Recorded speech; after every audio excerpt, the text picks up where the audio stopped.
Mes chers frères et sœurs, aujourd'hui nous allons parler d'un sujet très important. Allah accepte-t-il la prière de celui qui regarde des films interdits? Et surtout, que disent les anges à une telle personne? Reste bien jusqu'à la fin de la vidéo, car ce que tu vas entendre pourrait bien changer ta vie. Mais avant de commencer, n'oublie pas de mentionner le nom d'Allah, de prier sur le prophète Muhammad, que la paix soit sur lui, et surtout de t'abonner à notre chaîne Lumière de l'Islam pour ne rien rater de nos rappels spirituels. Première question. Quelle a été la première parole prononcée par notre père Adam? Que la paix soit sur lui après sa création. Réponse: Alhamdulillah, louange à Allah. Deuxième question. Quel prophète est mort plus d'une fois? Réponse: le prophète Uzaïr. Que la paix soit sur lui. Troisième question. Quel sera le combustible de l'enfer au jour du jugement? Réponse: les hommes et les pierres. Quatrième question. Combien d'anges entrent chaque jour dans la maison peuplée, Al-Bayt al-Mamur? Réponse: 70 000 anges. Cinquième question. Quel prophète a vu sa femme brûler devant lui? Réponse: le prophète Lot. Que la paix soit sur lui. Sixième question. Quel prophète a vu tout son peuple croire en lui? Était-ce Noé, Salih ou Younous? Que la paix soit sur eux. Si tu connais la réponse, mets-la en commentaire. Septième question. Quel compagnon est mort seul et sera ressuscité seul? Réponse: Abu Dar al-Ghifari, qu'Allah l'agrée. Huitième question. Quel compagnon est entré au paradis sans jamais avoir fait une seule prosternation? Réponse: Amr ibn Thabit,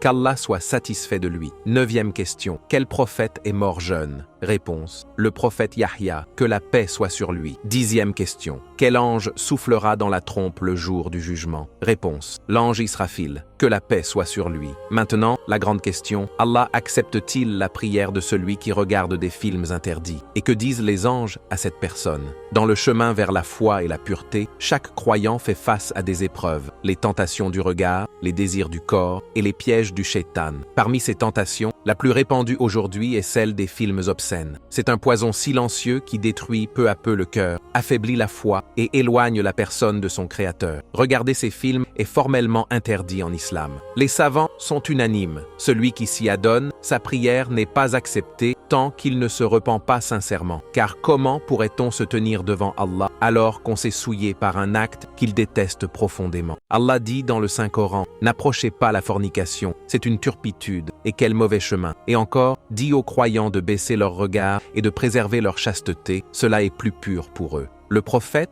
que la paix soit sur lui, a dit: les yeux commettent l'adultère, et leur adultère est le regard. Les oreilles commettent l'adultère, et leur adultère est l'écoute. Hadith authentique. Cela signifie que même si l'acte physique n'est pas commis, le péché du regard est déjà une désobéissance grave. Imagine-toi seul devant ton écran, pensant que personne ne te voit. Pourtant, les anges sont là, témoins de chaque regard, chaque clic, chaque intention. Ils notent tout, et un jour, ce livre sera ouvert devant toi. Mais, bonne nouvelle, la porte du repentir est toujours ouverte. Allah dit: c'est lui qui accepte le repentir de ses serviteurs, qui pardonne les péchés et sait parfaitement ce que vous faites. Alors, ô mon frère, ô ma sœur, ne désespère jamais de la miséricorde d'Allah. Reviens vers lui, pleure tes fautes, efface-les par le repentir sincère. Remplis ton temps de prière, de lecture du Coran et de bonnes œuvres. Fréquente les gens pieux et éloigne-toi des sources de tentation. Et rappelle-toi, la prière est un lien sacré entre toi et ton Seigneur. Ne laisse pas ce lien se briser à cause d'un plaisir éphémère qui t'éloigne du paradis. Qu'Allah nous protège de la tentation, purifie nos cœurs et raffermisse notre foi. Si cette vidéo t'a plu, n'oublie pas de t'abonner à notre chaîne Lumière de l'Islam, de laisser un like et de partager ce rappel pour qu'il soit une cause de bien autour de toi.